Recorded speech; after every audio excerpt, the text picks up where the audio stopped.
Hi everyone, my name is Hannah from Crafted in the Valley, and today we're going to be making a vinyl decal wrap for this 16-ounce Libbey glass can using all teckwrapcraft vinyl. These are the colours we're going to be using for today's project. So we've got two of their bubble-free mirror chrome and then one of their glossy pastel series. I've got my design here ready to go. It's a boho inspired flower design, which I created just with a rectangle template background, so I knew exactly what size canvas I had to work with. But you can see all of my images are still separated. So what I'm going to do is select one of the colors, hold down the shift button on my keyboard, select the rest of that same color, and then attach them. So that way when I cut the vinyl in my machine, they'll all be in the exact position that I need them to be to put them on my cup using a layering method. Now you could just cut them separately and apply them individually later if that's the way you'd like to do it, but today we're going to be layering them all, so I'd like them all in the exact position they need to be. So going over to my cutting screen, I can see I've got my three colours there ready to go. Now the bubble-free mirror chrome vinyl from teckwrapcraft, I like to cut on the premium shimmer vinyl setting with more pressure and do a double cut just to make sure it's cut all the way through. And the 001 glossy series, I like to cut on the premium permanent glossy setting with more pressure but a single cut. So I've got my vinyls roughly cut in the right size to comfortably fit around my cup. So I'm going to get these on my teckwrapcraft standard green cutting mat ready for my machine. Now what I like to do with any vinyls when putting them on my mat is actually use a roller or brayer tool to actually flatten them down so they're nice and stuck, so there's no movement for when it cuts. And both of the vinyls I'm using today do have a protective film over the top, so I have to remember to remove those off, because if you don't remove them off before cutting, that can be a bit of a headache afterwards. So I'm going to get these all cut, ready to go for the next step, which is the weeding process. And just a tip for removing your vinyls off of your mat, to stop them from getting creased or crinkled or damaged, flip your mat over and peel the mat backwards rather than doing it to the vinyl. So I have my vinyls all cut here with the design ready to go. So now we can start the weeding process. I'm going to start with the apricot colour from the glossy series, which is the background colour. You could think of it as, with the solid flowers behind it. That was very easy to weed. Now I've got my camouflage green ready to go. So that's the little leaf design that goes in between the different flowers. We'll get these all weeded off, ready for the layering process. Now this does take a little bit of time obviously to weed, and depending on the intricacy of your design will definitely depend on how fast it takes you to weed out your vinyls. This one actually wasn't too bad. I love the transparent backing on the bubble-free mirror chrome. It just makes it really easy to use when layering, but also, I don't know, it just looks really nice. And the autumn copper color from the bubble-free mirror chrome is definitely one of my favorites. It's so nice and goes with so many different color combinations. Now the weeding of the flowers here did take a little bit of time, so I'm actually going to cut towards the end of this process a little bit. But a little hot tip for when you're weeding vinyls, if you're using a weeding pen tool like I am here, this is the teckwrapcraft weeding tool pen, is to actually hold it from above and sort of slice it down into your vinyls, otherwise it might catch on the backing. So now for the layering process. So I've got my piece of transfer tape cut here, and I have cut it in the right size to comfortably wrap around my cup as well, much like the other vinyl pieces. I find that's just a really easy process to go with. So what I like to do with my transfer tape is actually peel back just one end of it and fold the backing over, if your transfer tape has a backing, and just sort of peel that back and then place it over the top of my design. You can see it's the right size and shape there. Grab your squeegee tool and just flatten down that one end, and then you can very slowly peel back the backing part of the transfer tape without having to peel the entire backing off straight away and then slap it on and then end up with like crinkles or bubbles and all of that kind of thing. So once you sort of gradually squeegee off that backing part, you've got your first layer.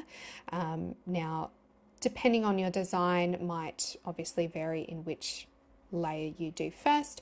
So I've gone with the autumn copper layer, and I'm going to flatten it down with the squeegee from behind as well, just to ensure that it has stuck to the transfer tape. And then rather than peel the transfer tape off of the front of the design, I find it's always best to peel the backing off instead, just to ensure that it's not going to get stuck down to that backing piece. So for the next part of the layering process, I like to get a piece of parchment paper or baking paper. This is just a Coles brand, if you're in Australia, Coles brand baking paper. Fold down one end of it like I did with the transfer tape, and then just lightly place it over the design, sticking it to the transfer tape. And it doesn't have to be a hard pressure to place it just down, just lightly there. Then you can flip it over, grab your next layer, place it over the top, which you can clearly see through the design, through the baking paper there. Flatten down one end with the squeegee, and then you've got that little sort of folded over piece of the baking paper, which you can fold back as you squeegee down that top layer onto your next layer. This is just one of the different processes you can use for layering, but I find this one works really well. It doesn't make you sort of rush through the process and helps avoid bubbles if your vinyl is prone to bubbles, all of that kind of thing. And of course, do the same thing, flip it over, squeegee it from behind again, and then slowly peel off that backing piece. I always try to fold it, peel it off from behind. It just, I don't know, it makes it so much easier, and you're less likely to damage any of your vinyls and things like that. Now for the layering process, I'm going to use the exact same piece of baking paper for the entirety of the layering process. And there's nothing wrong with that. It does get a couple of little creases and things in it like that, but unless it's really, really creased and crinkled, you should be able to get through your whole process using the one piece. So next I'm going to layer it onto my camouflage green. I'm going to do the exact same thing that I did beforehand. Because of that baking paper, you can see straight through to the design and see where it needs to be placed in conjunction with the next color layer. Do the same thing, grab my squeegee, flatten it all down from one end, and then grab that folded over piece of the baking paper and peel that back as I'm squeegeeing it down in place. I think the most ever different coloured vinyls I've used for this process, I think, is 5 different vinyls. So you can do it a number of times using those same pieces of baking paper to get that final result of having all your design in place, ready to go for your cup. And I'm so happy with how this design has come out. I'm really happy with the colour combo, so now it's time to get it on our cup. So I've got my 16-ounce Libbey glass can cup here ready to go. Now it's always really important, if you're going to be doing vinyl decals on a glass cup, is to use a little bit of rubbing alcohol to actually clean the cup beforehand. This just removes any sort of grit or odd residue that might be sort of lingering on the cup that might stop the adhesive on the vinyl actually sticking properly. So yeah, make sure you clean your cup beforehand. So I'm just going to do one final squeegee down of my design here and then peel off that backing piece as I did with all of the other layering parts of the process. And it even looks pretty from behind. Then I'm going to use that exact same piece of baking paper, get that on my design there, ready to go. So what I like to do with my design, because of the baking paper obviously stopping it from sticking all randomly, you can make sure it fits around your cup comfortably before you start applying it. And then just flatten down one end of it, and then slowly pull back that baking paper while flattening down your design as you go. Now I'm just using my fingers to do this, but you could use a squeegee as well. And if you've got like a larger cup cradle, you know, that would make it easier too, but I don't have a large one. I've only got my little squeegees that I use. So flatten it all down so it's in place, ready to go. And then you can remove off that baking paper and then start peeling back your transfer tape.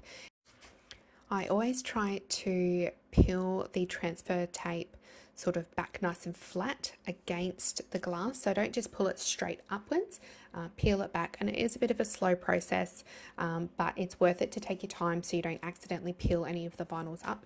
And there you go. I'm so in love with this new design. Thank you so much for watching me make my Tech Wrap Craft boho inspired flower cup. See you next time.